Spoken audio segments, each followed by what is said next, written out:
여러분 안녕하세요. 오늘은 정말 특별한 이야기를 가져왔습니다. 미국 하버드 교수가 한글 앞에서 무릎 꿇게 된 충격적인 실화인데요. 이야기를 시작하기 전 구독과 좋아요는 큰 힘이 됩니다. 저는 사라 존슨입니다. 하버드 대학교에서 언어학을 가르치며 지난 30년간 전 세계 멸종위기 문자 복원에 인생을 바쳐온 학자죠. 예일 대학교에서 박사학위를 받고 MIT에서 박사후 과정을 마친 후 하버드 교수가 되어 줄곧 사라져가는 문자들을 찾아 헤매며 살아왔습니다. 제가 지금까지 복원에 참여한 문자만 해도 47개에 이릅니다. 남미의 잉카 키프 문자부터 아프리카의 고대 누비아 문자까지 저는 언제나 자신 있게 말했습니다. 세상에 제가 복원하지 못할 문자는 없다고 말이죠. 그런데 한글을 만나기 전까지는 제가 얼마나 오만하고 무지했는지 전혀 몰랐습니다. 2023년 11월 에티오피아 고산지대 신바다 마을에서 돌아온 지 일주일이 지났습니다. 해발 3,200m 상한 마을에서 발견한 고데케즈 문자의 변형체를 조사하며 보낸 석 달이 꿈만 같았죠.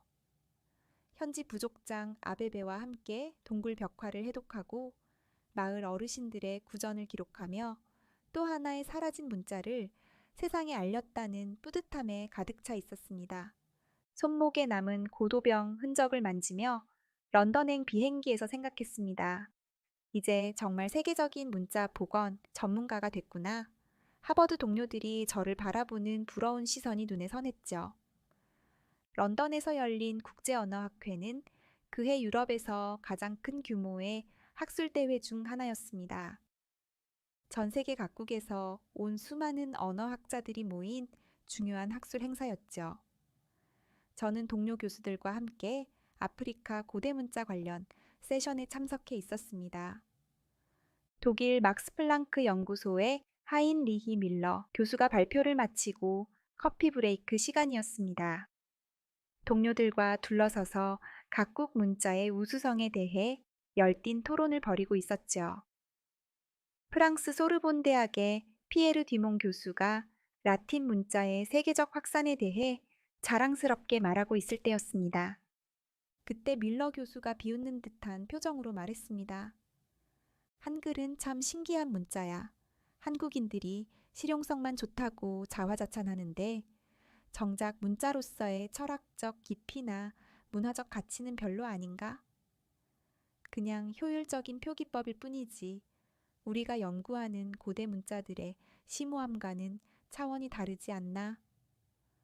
저도 고개를 끄덕였습니다. 솔직히 한글에 대한 제 생각도 비슷했거든요. 아시아 문자들 중에서는 중국의 한자나 일본의 가나가 훨씬 흥미로웠고 한글은 그저 배우기 쉽고 컴퓨터 타자에 편리한 정도의 실용적 문자로만 생각했습니다. 인도 델리 대학의 라지브 샤르마 교수도 거들었습니다. 산스크리트어나 팔리어 같은 고전 언어의 문자 체계와 비교하면 한글은 너무 단순해. 문자 하나하나에 담긴 우주관이나 철학이 부족하다고 생각해. 그런데 바로 그때 제 은사이신 존 밀러 교수님이 날카롭게 일갈하셨습니다. 사라, 그런 생각은 당장 버려라. 한글은 살아있는 문자다. 80세가 넘은 원로 언어학자이신 밀러 교수님이 그렇게 단호하게 말씀하시는 걸 30년간 처음 봤습니다. 교수님은 평생 고대 근동 지역의 서령 문자 연구에 몰두해 오신 분이었는데 그분이 한글에 대해 그렇게 격렬하게 반응하시다니요. 너희들이 지금까지 연구해온 문자들을 생각해봐. 이집트 상형 문자, 마야 문자, 메소포타미아 서령 문자. 모두 위대한 문자들이지만 죽은 문자거나 겨우 명맥만 유지하고 있어. 하지만 한글만큼 역동적으로 진화하며 현재 진행형으로 사용되는 문자는 없다고. 네가 평생 찾아 헤맨 그 문자의 생명력이 바로 한글에 있어. 교수님의 목소리에는 확신이 가득했습니다. 주변의 모든 동료들이 조용해졌죠. 한글을 제대로 연구해보지도 않고 성급하게 판단하는 건 학자로서 부끄러운 일이야. 특히 사라, 넌 문자의 생명력을 연구한다면서 정작 가장 생명력 넘치는 문자는 외면하고 있잖아. 그 순간 묘한 불안감과 호기심이 동시에 들었습니다. 혹시 제가 뭔가 중요한 걸 놓쳤나 싶어서요. 그날 밤 호텔로 돌아가서 한글에 대한 자료를 찾아봤습니다. 위키피디아부터 시작해서 각종 논문까지 뒤져봤지만 여전히 의구심은 사라지지 않았어요. 하지만 교수님의 말씀이 계속 머릿속을 맴돌았습니다. 문자의 생명력이라 정말 한글에 제가 찾던 그 무엇인가가 있는 걸까요? 런던 학회에서 돌아온 지 한 달 후 드디어 유네스코 산하 문자 복권 국제 프로젝트가 공식 출범했습니다. 이 프로젝트는 전 세계에서 사라져가는 문자들을 체계적으로 연구하고 복원하는 역사적인 작업이었죠. 5년간 1200만 달러의 예산이 투입되는 거대한 프로젝트였습니다.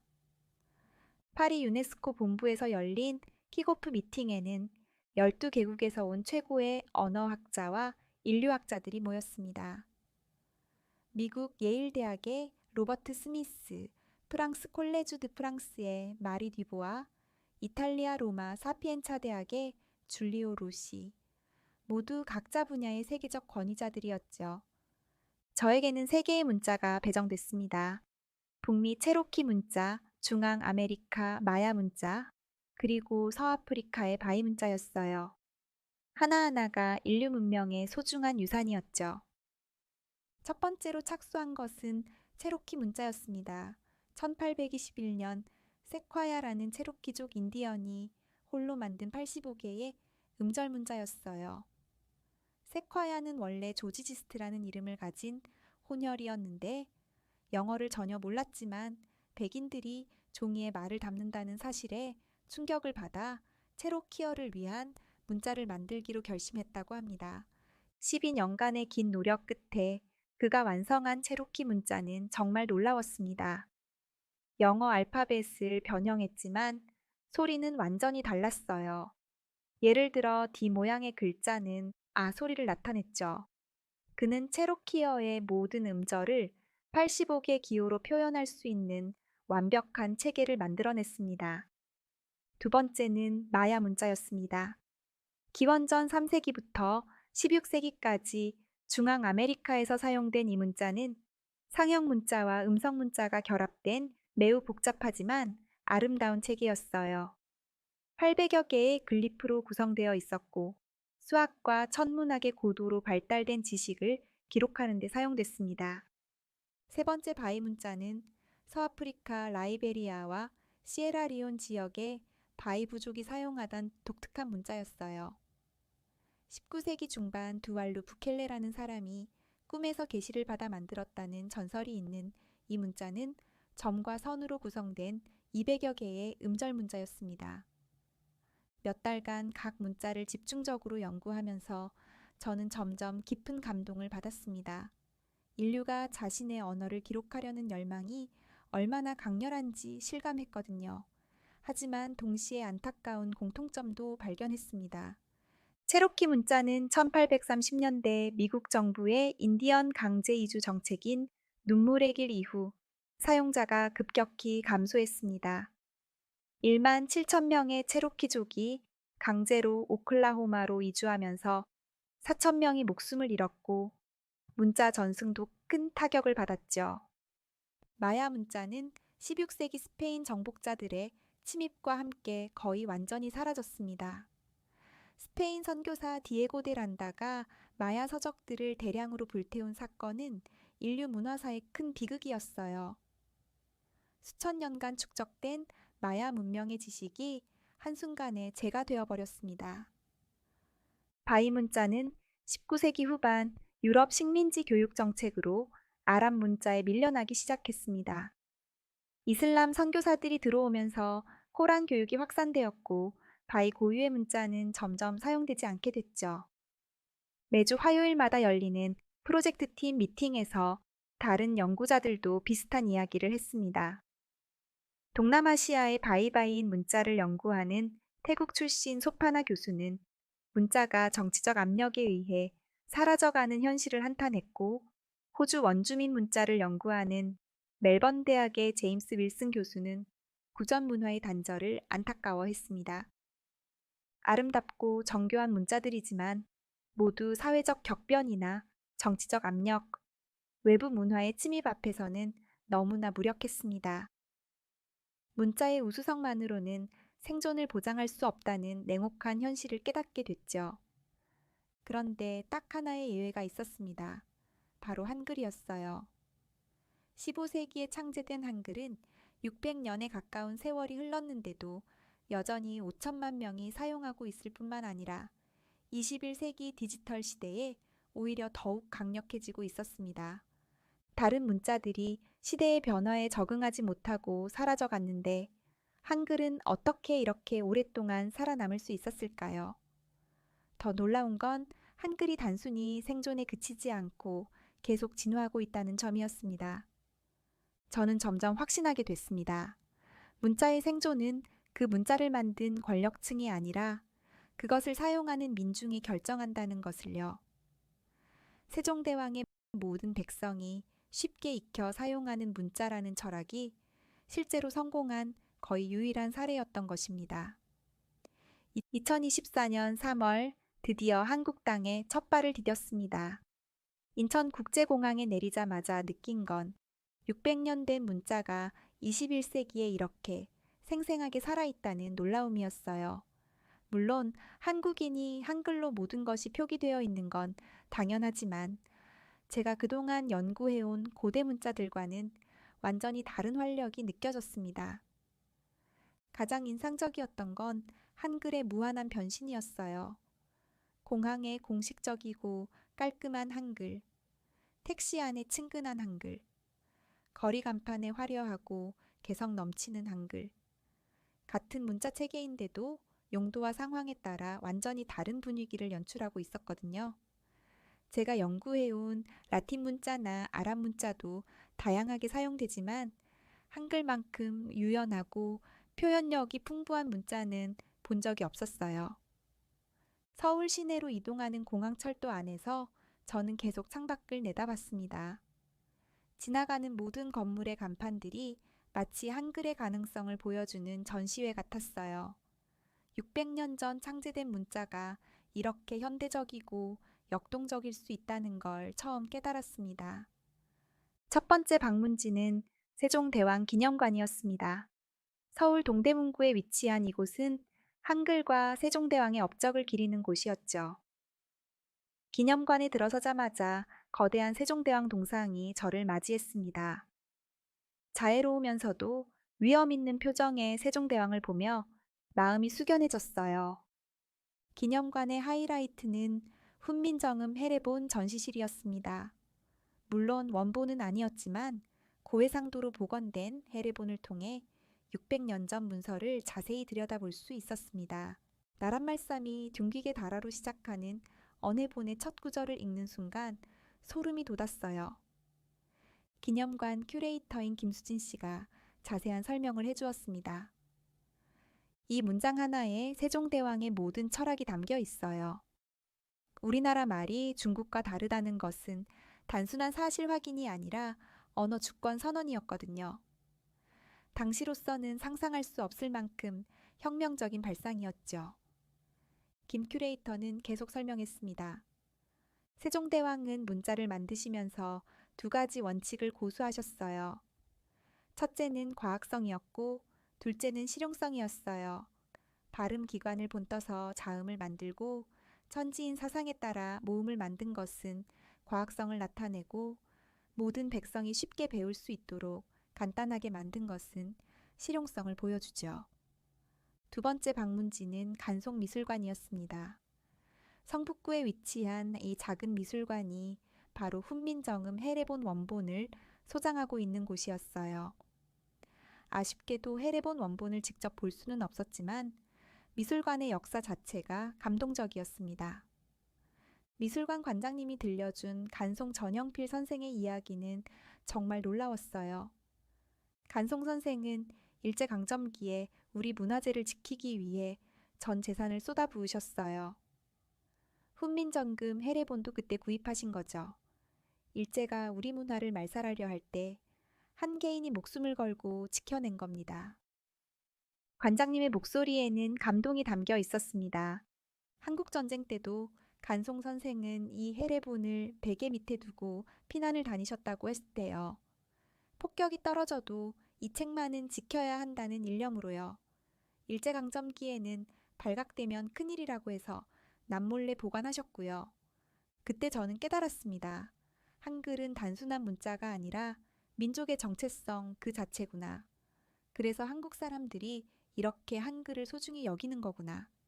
하지만 진짜 충격적인 경험은 그 다음에 기다리고 있었습니다. 서울 구로구의 한 야간 문해교실을 방문했을 때였어요. 제가 만난 것은 평생 글을 모르고 살아온 어르신들이 한글을 배우는 현장이었습니다. 90세 박순덕 할머니가 제게 말씀하셨어요. 선생님, 글자 하나가 내 삶을 바꿨어요. 80살이 넘어서 처음 내 이름을 썼을 때의 그 기쁨을 어떻게 말로 표현하겠어요? 이제 손자한테 편지도 쓸 수 있고 버스 노선도 혼자 볼 수 있어요. 할머니의 주름진 손이 연필을 잡고 천천히 박순덕이라고 쓰는 모습을 보며 눈물이 났습니다. 떨리는 손으로 한 글자 한 글자 정성스럽게 쓰는 모습에서 문자의 진정한 의미를 깨달았어요. 야학 선생님인 이미경 씨가 설명해 주었습니다. 어르신들이 한글을 배우시는 이유는 단순히 글을 읽고 쓰기 위해서가 아니에요. 자존감을 회복하고 사회의 당당한 구성원이 되고 싶어 하시는 거죠. 한글이 그 꿈을 이뤄주는 도구가 되는 셈이에요. 통계청 자료를 확인해 보니 더욱 놀라웠습니다. 한국의 문해율은 99.9%로 세계 최고 수준이었어요. 하지만 여전히 180만 명의 성인이 기초 문해 교육을 필요로 하고 있었고 이들을 위한 프로그램이 전국적으로 운영되고 있었습니다. 노인 문해교실뿐만 아니라 장애인을 위한 점자 한글 교육, 다문화 가정을 위한 한글 교육, 탈북민을 위한 한글 교육까지 문자 접근권이 단순한 교육 기회가 아니라 기본적인 인권으로 인식되고 있었습니다. 이런 현실을 보며 저는 깨달았습니다. 한국은 문자가 단순한 정보 전달 수단이 아니라 인간의 존엄성을 지키고 사회 통합을 이루는 도구가 된 세계 유일의 나라라는 것을요. 세종대왕이 꿈꾼 모든 백성이 쉽게 익혀 사용하는 문자라는 이상이 600년이 지난 지금도 현실에서 구현되고 있었습니다. 한국에서의 연구 3주차, 저는 예상치 못한 발견을 했습니다. 한국의 젊은이들이 사용하는 독특한 표현 방식 때문이었어요. 처음에는 단순한 줄임말이나 이모티콘 정도로 생각했는데 자세히 관찰해 보니 완전히 새로운 문자 사용법이었습니다. 캐커파유유, 봄퍼, 우유, 오야 같은 표현들이었어요. 서울 지하철에서, 카페에서, 대학 캠퍼스에서 젊은이들이 휴대폰으로 주고받는 메시지를 보면서 저는 깜짝 놀랐습니다. 이게 뭘까? 분명 한글인데 한글이 아닌 것 같고, 감정을 표현하는 건 분명한데 기존의 문자 체계로는 설명이 안 되는 현상이었어요. 서울대학교 국어학과 이현희 교수님을 찾아가 질문했습니다. 이런 표현들이 언제부터 시작된 건가요? 다른 나라에서도 비슷한 현상이 있나요? 이 교수님의 설명은 충격적이었습니다. 이런 표현들은 1990년대 후반 PC통신 시절부터 시작됐어요. 그런데 중요한 건 이게 단순한 유행이 아니라 한글의 구조적 특성에서 나온 거라는 점입니다. 유는 세로로 내리는 모양이 눈물을 닮았고 큰 웃을 때의 입 모양을 형상화한 거죠. 다른 문자에서는 찾아볼 수 없는 현상입니다. 더 놀라운 설명이 이어졌어요. 한글의 자음과 모음이 가진 시각적 특성을 이용한 감정 표현이에요. 오는 화난 표정을, 우는 슬픈 표정을 나타내죠. 이런 식으로 한글 사용자들은 무의식적으로 문자 자체를 감정 표현의 도구로 활용하고 있어요. 실제 현장을 보고 싶어서 홍대 앞 카페에서 10대, 20대들과 인터뷰를 진행했습니다. 고등학교 3학년 김민지 양이 말했어요. 한글은 엄마랑 싸웠을 때도 위로가 돼요. 유유, 이렇게 쓰면서 감정을 표현하면 마음이 좀 나아져요. 친구들도 제 기분을 금방 알아차리고요. 대학생 박준혁 군의 설명도 흥미로웠습니다. 영어로는 이런 감정 표현이 힘들어요. 한글은 자음과 모음 자체가 표정 같잖아요. 커의 하나로도 기쁨의 정도를 표현할 수 있고, 유유로는 슬픔의 깊이를 나타낼 수 있어요. 그 순간 저는 전율했습니다. 문자의 감정 기능까지 부여한 것은 인류 역사상 처음이었거든요. 더 자세한 조사를 위해 KAIS 전산학부의 소셜미디어 연구실을 방문했습니다. 김대영 교수님과 연구팀은 한국어 SNS 데이터를 분석해서 놀라운 결과를 보여주었어요. 한글은 색깔을 아주 다양하게 표현할 수 있다는 점도 놀라웠습니다. 영어에서는 노란색을 옐로우라고 하는 단어만 존재하지만 한국어에서는 노란, 노랗다, 샛노랗다, 누렇다, 누르스름하다 모두 같은 노란색이지만 완전히 다른 느낌과 강도를 나타내고 있었거든요. 김 교수님이 설명해 주었습니다. 한국어 사용자들은 같은 의미의 단어도 상황과 감정에 따라 다르게 변형해서 사용해요. 반복, 연장, 변형을 통해 감정의 강도와 종류를 표현하는 거죠. 이런 현상은 다른 언어에서는 찾기 힘들어요. 실제 데이터를 보니 더욱 놀라웠습니다. KK는 가벼운 웃음, 꼬꼬비는 일반적인 웃음, 꼬거꼬기는 폭소를 나타냈어요. 심지어 카의 개수에 따라 감정의 진정성까지 달라졌습니다. 제가 연구해온 다른 문자들과 비교해보니 차이가 극명했습니다. 라틴 문자는 감정을 표현하기 위해 이모지나 이모티콘 같은 별도의 기회에 의존해야 했어요. 중국어는 한자의 특성상 이런 감정 표현에 한계가 있었고 아랍 문자나 인도의 데바나가리 문자도 마찬가지였죠. 하지만 한글은 문자 자체가 감정을 담을 수 있는 유일한 체계였습니다. 자음과 모음의 형태가 시각적으로 감정을 연상시키고 이를 조합해서 다양한 감정 표현이 가능했어요. 네이버 연구소에서 만난 AI 개발자 정수현 박사는 더욱 흥미로운 이야기를 해줬습니다. AI가 한국어의 감정 표현을 완전히 분석하지 못하는 이유가 여기에 있어요. 같은 KK도 맥락과 상황에 따라 의미가 완전히 달라지거든요. 때로는 진짜 웃음을, 때로는 비웃음을, 때로는 당황함을 나타내기도 해요. 한글 사용자들은 이런 뉘앙스를 자연스럽게 구분하는 감정 문해력을 갖추고 있는 셈이죠. 600년 전 세종대왕이 창제한 문자가 2001세기 디지털 시대에 이렇게 진화할 줄 누가 예상했을까요? 한글은 단순히 말을 기록하는 도구를 넘어서 인간의 감정까지 표현하는 살아있는 매체가 되어 있었습니다. 이런 현상을 보며 저는 깨달았습니다. 진정으로 생명력 있는 문자란 시대의 변화에 적응하며 새로운 기능을 만들어내는 문자구나. 한글이야말로 가장 생명력 넘치는 문자라는 교수님의 말씀이 이제야 이해됐어요. 체로키 문자에 대한 연구를 더 깊이 하기 위해 미국 오클라호마주로 향했습니다. 털사에서 차로 2시간 거리에 있는 체로키 네이션 보호구역은 생각보다 넓고 잘 조성되어 있었어요. 보호구역 입구에는 체로키 문자로 된 거대한 표지판이 서 있었습니다. 체로키 부족이라는 글자였어요. 200년 전 세콰야가 만든 문자가 아직도 사용되고 있다는 사실에 감동했습니다. 체로키 문화유산 센터에서 족장 윌리엄 스미스를 만났습니다. 60대의 그는 체로키 전통 의상을 입고 있었고 유창한 체로키어와 영어를 번갈아 사용했어요. 세콰야는 우리 부족의 영웅입니다. 그 어려운 시절에 혼자 힘으로 우리 민족의 문자를 만들어냈으니까요. 정말 기적 같은 일이었어요. 체로키 문자 박물관에서 세콰야의 일생을 자세히 살펴보며 저는 깊은 감동을 받았습니다.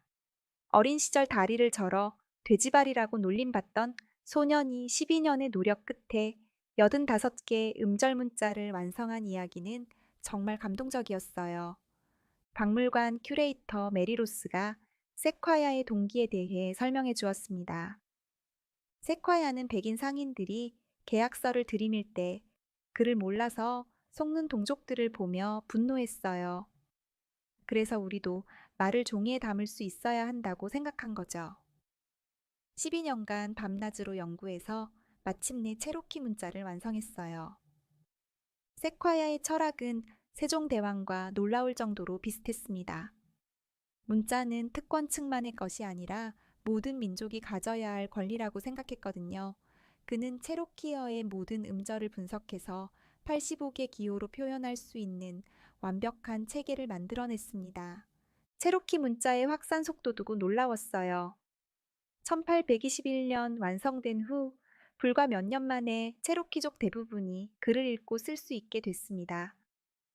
1828년에는 체로키어 신문인 체로키 피닉스가 창간됐고 1839년에는 체로키 헌법이 체로키 문자로 제정됐어요. 하지만 현실은 참혹했습니다. 언어교육 담당자 메리로스가 안타까운 현실을 털어놨어요. 지금 체로키어를 유창하게 하는 사람은 2,000명도 안 돼요. 전체 체로키족 인구가 32만 명인데 말이에요. 그마저도 대부분이 60세 이상이고 매달 8명씩 돌아가시고 계시죠. 40살 이에서는 정말 손에 꼽을 정도예요. 더욱 충격적인 통계가 이어졌습니다. 1900년에는 체로키족의 90%가 체로키어를 모국어로 사용했어요. 하지만 지금은 1% 미만이에요. 100년 만에 거의 완전히 사라진 셈이죠. 정부의 강제 동화 정책과 영어 교육 때문이에요. 체로키 언어학교를 방문해서 더욱 안타까운 현실을 목격했습니다.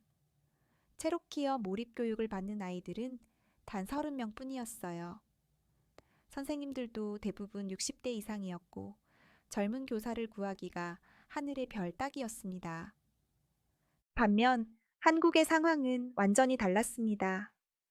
5천만 명이 한글을 모국어로 사용하고 있을 뿐만 아니라 전 세계적으로 한국어 학습자가 급증하고 있었어요.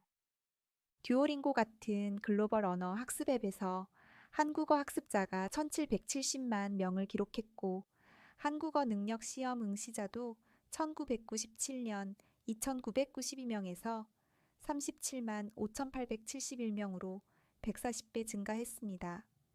베트남 정부는 2021년 한국어를 제1외국어로 지정했고 태국에서는 한국어를 제2외국어로 선택한 학생이 19.8%로 일본어 18.9%를 앞질렀어요. 인도도 2020년 한국어를 제1외국어 정규 과목으로 채택했습니다. 미국 UCLA에서는 100명씩 들어가는 한국어 초급반이 매번 조기 마감되어 대기자가 줄을 섰고 유럽의 한국어 능력 시험 응시자 수도 2018년 292명에서 2022년 780명으로 급증했어요. 전 세계 30개국 초중등학교에서 13만 명이 넘는 학생들이 제2 외국어로 한국어를 배우고 있었고 이 모든 현상이 한류 때문이었어요.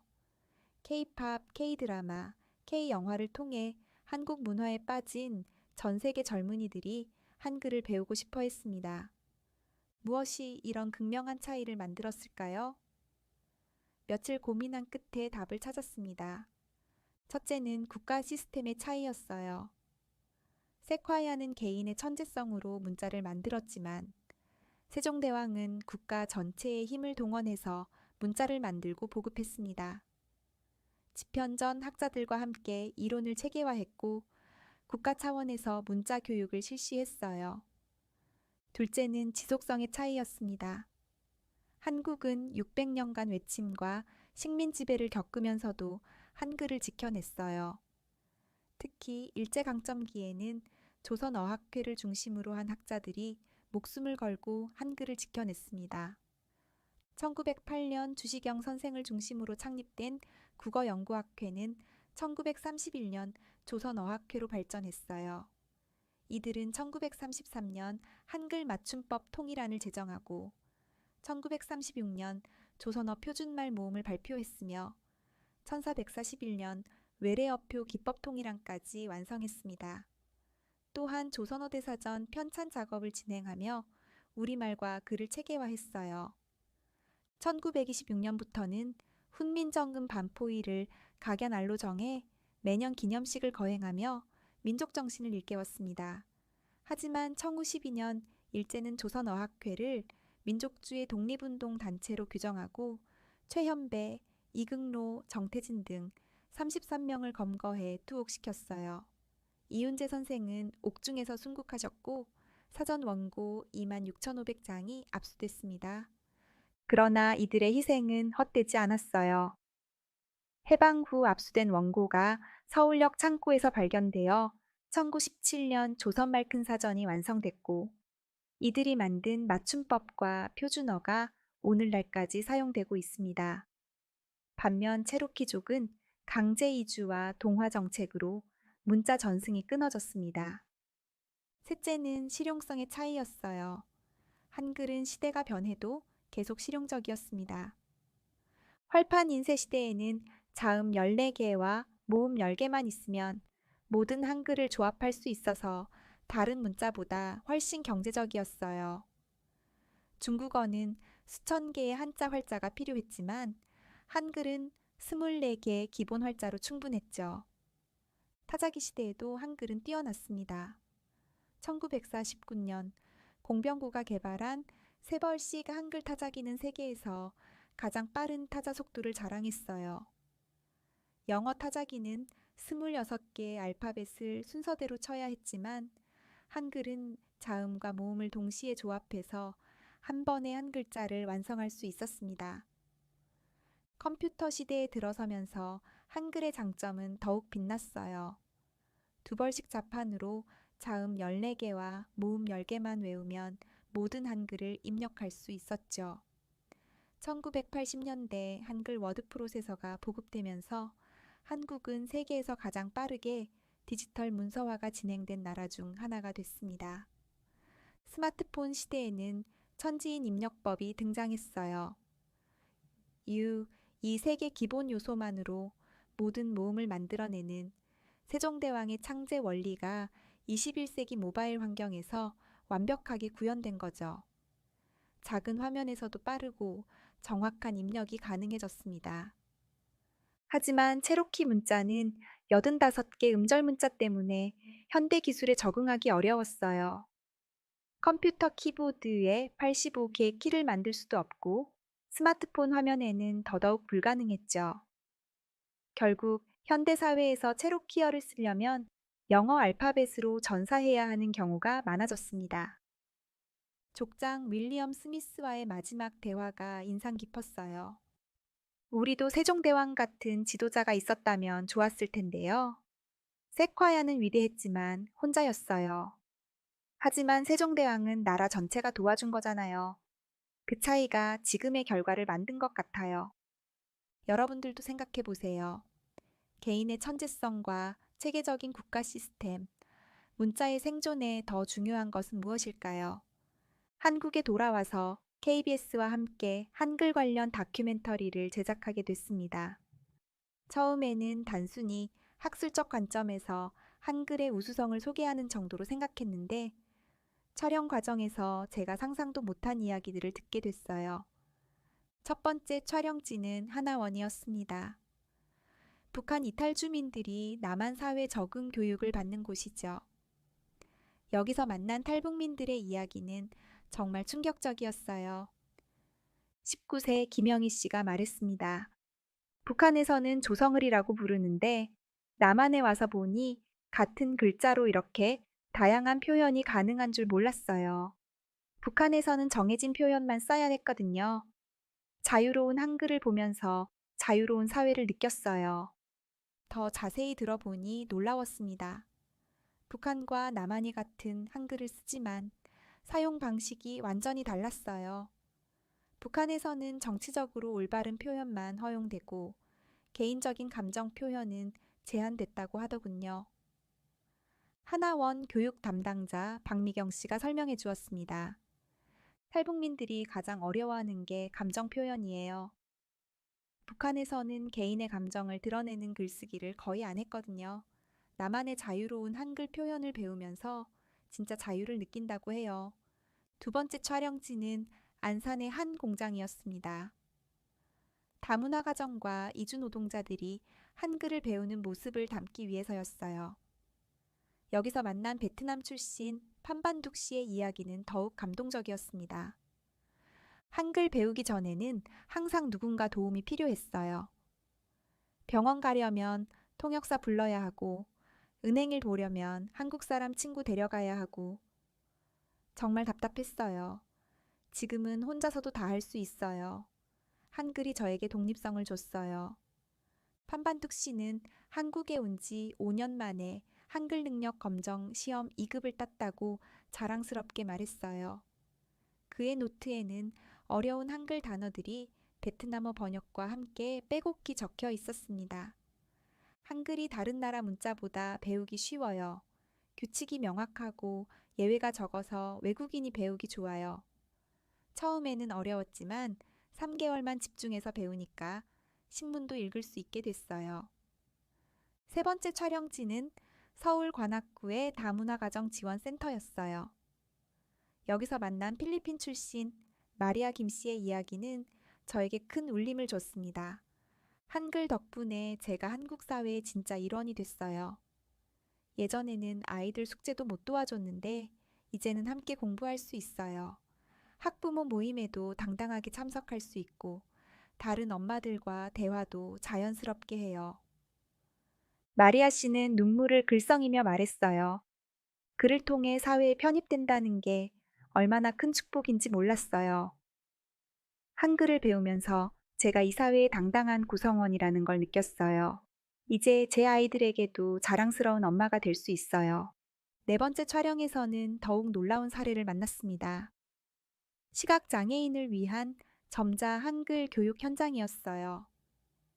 한국점자도서관에서 만난 이진수 씨는 중도 실명 환자였는데 한글 점자를 배워서 새로운 인생을 시작했다고 했어요. 점자 한글은 정말 과학적이에요. 한글의 자음과 모음 체계가 점자로 변환되기 쉽게 되어 있어서 다른 언어보다 배우기 편해요. 3개월 만에 책을 읽을 수 있게 됐어요. 촬영을 하면서 저는 점점 부끄러워졌습니다. 그동안 저는 한글을 너무 학술적이고 이론적으로만 접근했던 거예요. 문자의 구조나 표기 체계, 언어학적 특성만 보고 그 안에 담긴 인간적 가치와 사회적 의미를 완전히 놓쳤던 겁니다. 제가 평생 연구해온 다른 문자들은 대부분 특정 계층이나 종교 집단, 지식인들을 위한 것이었어요. 이집트 상형 문자는 제사장과 서기관들이, 마야 문자는 왕족과 귀족들이, 라틴어는 교회와 학자들이 독점했었죠. 하지만 한글은 완전히 달랐습니다. 처음부터 모든 백성을 위해 만들어진 문자였어요. 신분과 계급, 출신과 국적을 초월해서 누구나 배울 수 있고 사용할 수 있는 문자였습니다. 이것이 바로 한글이 600년을 살아남아 지금도 진화하고 있는 근본적인 이유였던 겁니다. 다큐멘터리 제작 마지막 날, 저는 카메라 앞에서 솔직하게 고백했습니다. 제가 한글을 무시했던 이유는 제 자신의 편견과 오만 때문이었어요. 복잡하고 어려운 문자만이 가치 있다고 생각했고, 쉽고 간단한 것은 얕다고 여겼어요. 하지만 한글을 통해 깨달았습니다. 진정한 위대함은 어려움이 아니라 사랑에서 나온다는 것을요. 4월의 어느 화창한 날, 저에게는 평생 잊을 수 없는 기회가 찾아왔습니다. 국립중앙박물관과 간송미술관의 특별한 배려로 훈민정음 해례본 원본을 직접 볼 수 있게 된 것이었어요. 일반인에게는 거의 공개되지 않는 국보 중의 국보를 학술 연구 목적으로 특별히 관람할 수 있게 된 거였습니다. 간송미술관의 엄격한 보안 절차를 거쳐 특별 관람실에 들어갔습니다. 온도 18도, 습도 55%로 항상 일정하게 유지되는 공간에서 저는 하얀 면장갑을 끼고 600년 전 문헌 앞에 섰어요. 첫 페이지를 펼치는 순간 말로 표현할 수 없는 감동이 밀려왔습니다. 세종대왕이 직접 쓰신 서문이 제 눈앞에 있었어요. 먹으로 쓰인 한자 하나하나가 살아있는 것 같았습니다. 우리나라 말이 중국과 달라 한자로는 서로 통하지 않는다는 구절을 읽었습니다. 600년 전에 쓰인 글인데도 종이의 상태가 놀랍도록 양호했어요. 우리 조상들의 기록 보존 기술에 감탄하지 않을 수 없었습니다. 그 다음 문장이 더욱 충격적이었어요. 이런 까닭으로 어리석은 백성이 이루고자 하는 바가 있어도 마침내 제 뜻을 능히 펼치지 못하는 사람이 많다. 내가 이를 불쌍히 여겨 새로 28자를 만드니 사람마다 쉽게 익혀 날로 쓰는데 편하게 하고자 할 따름이다. 그 순간 저는 전율했습니다. 600년 전에 이미 세종대왕은 제가 평생 추구해온 문자의 민주화를 완성하셨던 것입니다. 왕이 백성을 위해 문자를 만든다는 것, 이는 인류 역사상 전무후무한 일이었어요. 간송미술관 관장님이 옆에서 조용히 설명해 주었습니다. 이 한 구절에 세종대왕의 모든 철학이 담겨 있어요. 백성이 자신의 뜻을 표현하지 못하는 것을 왕이 불쌍히 여긴다는 표현, 그리고 사람마다 쉽게 배울 수 있도록 만든다는 목적의식. 이런 관점으로 문자를 만든 지도자는 세계 역사에 없어요. 헤레본의 제자해 부분을 읽으며 저는 또 한 번 놀랐습니다. 자음은 발음기관을 본떠서 만들고 모음은 천지인 사상에 따라 만든다는 창제 원리가 상세히 설명되어 있었어요. 이는 현대 언어학의 조음 음성학과 정확히 일치하는 이론이었습니다. 이런 과학적 설명을 읽으며 저는 경악했습니다.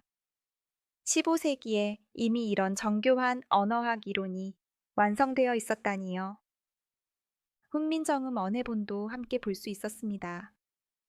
나랏 말씀이 둥기게 달아 문자화로 서로 삼았디 아니할세. 이 유명한 구절을 원본으로 보는 순간 눈물이 났어요. 이 한 문장에 담긴 철학이 얼마나 혁명적인지 이제야 깨달았거든요. 우리 말의 독립성을 선언하고 백성의 언어 권리를 인정한 최초의 문헌이었어요. 중국 중심의 세계관에서 벗어나 자주적 언어의식을 드러낸 역사적 선언이었습니다. 서울대학교 국어학과 이익섭 교수님과의 인터뷰에서 더욱 놀라운 사실을 알았습니다. 세종대왕은 단순히 문자를 만든 게 아닙니다. 언어학의 전 분야에 걸쳐 이론을 정립하셨어요. 음성학, 음운론, 형태론까지 모든 것이 체계적으로 완성되어 있어요. 현대 언어학 이론과 비교해도 전혀 뒤지지 않을 정도로 과학적이고 정교합니다. 이 교수님은 계속 설명했습니다. 특히 놀라운 건 초성, 중성, 종성의 3분법이에요.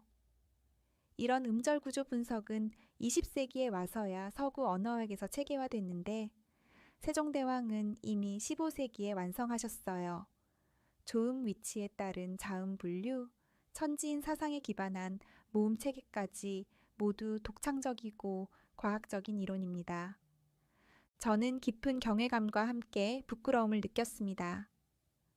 제가 하버드에서 배운 현대 언어학 이론들이 세종대왕 시대에 이미 완성되어 있었던 겁니다. 아니, 어떤 면에서는 현대 이론보다 더 체계적이고 실용적이었어요. 그날 밤 호텔로 돌아가서 일기를 쓰며 저는 혼자 중얼거렸습니다. 문자라는 건 권력이 아니라 책임이라는 걸 이제야 알겠다. 세종대왕은 최고 권력자였지만 그 권력을 백성에 대한 책임으로 승화시키셨구나. 한글은 권력의 산물이 아니라 사랑의 결실이었던 거야. 그리고 깨달았습니다. 제가 지금까지 문자를 연구하면서 추구해온 모든 이상이 600년 전에 이미 한글을 통해 구현되어 있었다는 것을요. 저는 세종대왕보다 600년이나 늦게 태어났으면서도 그분의 발끝도 따라가지 못하고 있었던 겁니다. 그날부터 저는 완전히 바뀌었습니다. 한글을 무시했던 오만한 서구 학자에서 한글의 위대함에 감복한 겸손한 학습자가 된 거죠. 2024년 9월 파리 유네스코 본부에서 열린 문자복권 프로젝트 최종 발표회는 제 인생의 완전한 전환점이 됐습니다.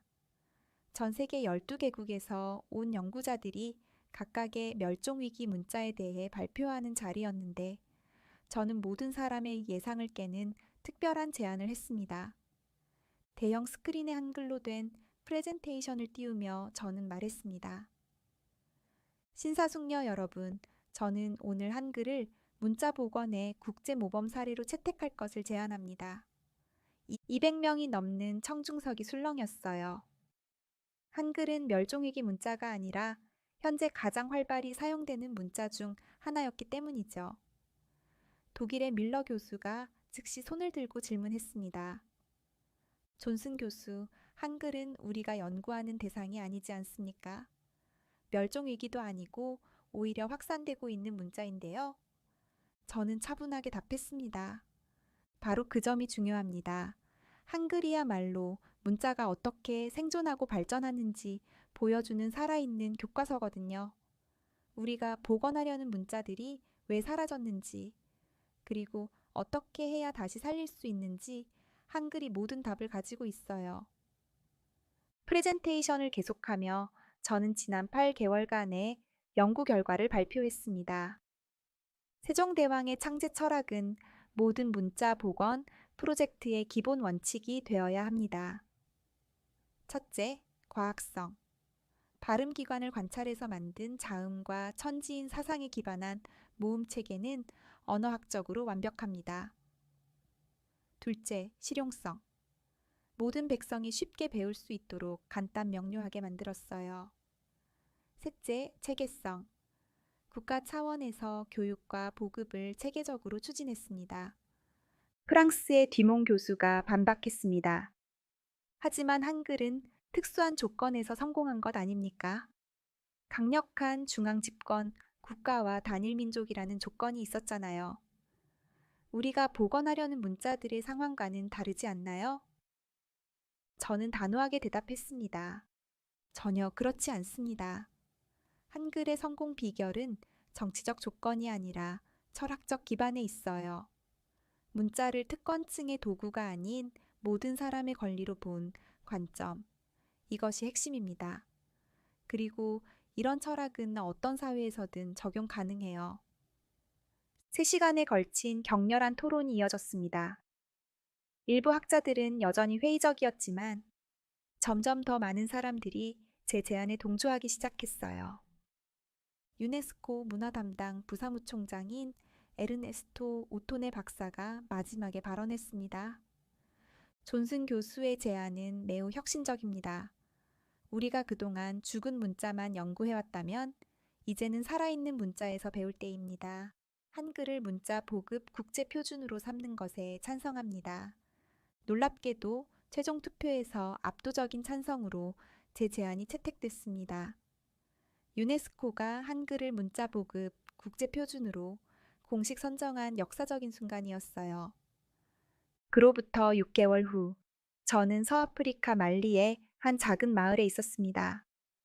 밤바라어를 위한 새로운 문자 체계를 만드는 프로젝트를 진행하고 있었죠. 세종대왕의 방식을 적용해서 마을 사람들과 함께 그들의 언어 특성에 맞는 문자를 개발하고 있었어요.